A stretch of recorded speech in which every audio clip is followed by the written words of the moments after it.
Rabanao tompoklasy tokofavy manaraka ny météo anty anio ity raha ny seramizana-bolana ho an'ny androany dia tsy maro toerana trany apaka ho an'iny atitany avaratra ny afovoantany ary ny ilany afovoany atsinanany nosy iny mora kokoa ny fiforonana orana tandrivon-drahona mety arakotroka arak'izany amin'ireo faritra ireo fa ny andro ny alakamisy kosa indray dia omaina amin'ny ankapobeny ny andro saika manerana ny nosy raha mahakasika ny maripahana kosa dia isy fiakaran-kely maripahana ambony ny andro ny rahampitso saika manerana ny nosy. Ny mety ho toetry ny andro amin'ny rahampitso maraina ary dia anorana tandrivon-drahona vitsy ny morontsiraka avaratra atsinana ny nosy iny andrahona amin'ny ankapobeny ny tapany avaratra sy ilany atsimo atsinana ny nosy raha toka hibalika kosa ny masoandro any amin'ny faritra sisy.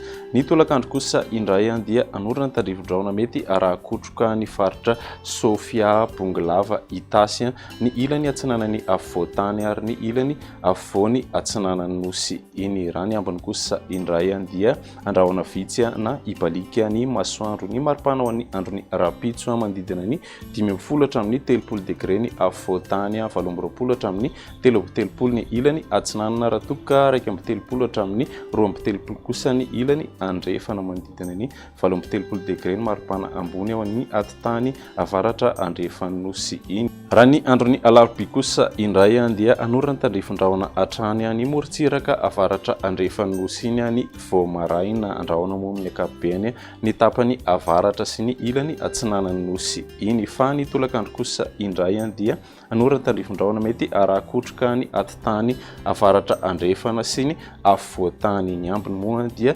hijanona omaina hatrany. Ny maripana ho an'ny andro ny alarobia manodidina ny 40 hatramin'ny 27 degré ny afovoantany, 27 hatramin'ny 4 ny ilany atsinanana raha toka 30 hatramin'ny 20 ny ilany andrefana manodidina ny 17 degré ny maripana ambony ao amin'ny maheva tanàna. Ny andro ny alakamisy kosa indray dia andrahona vitsy ny ilany avaratra sy ny ilany atsinanana nosy iny ny maraina. Fa ny hariva kosa indray dia andrahona mety anorana tandrivon-drahona vitsy ny atitany avaratra ny afovoantany nosy raha toka ifandimy kosa ny rahona sy ny masoandro any amin'ny faritra sisy. Ny maripana ny andro ny alakamisy 17 hatramin'ny 20 ny afovoantany, 30 hatramin'ny 30 ny ilany atsinanana raha toka 20 hatramin'ny 30 ny ilany andrefana manodidina ny 17 hatrany ny maripana ambony ao amin'ny atitany avaratra andrefany nosy iny.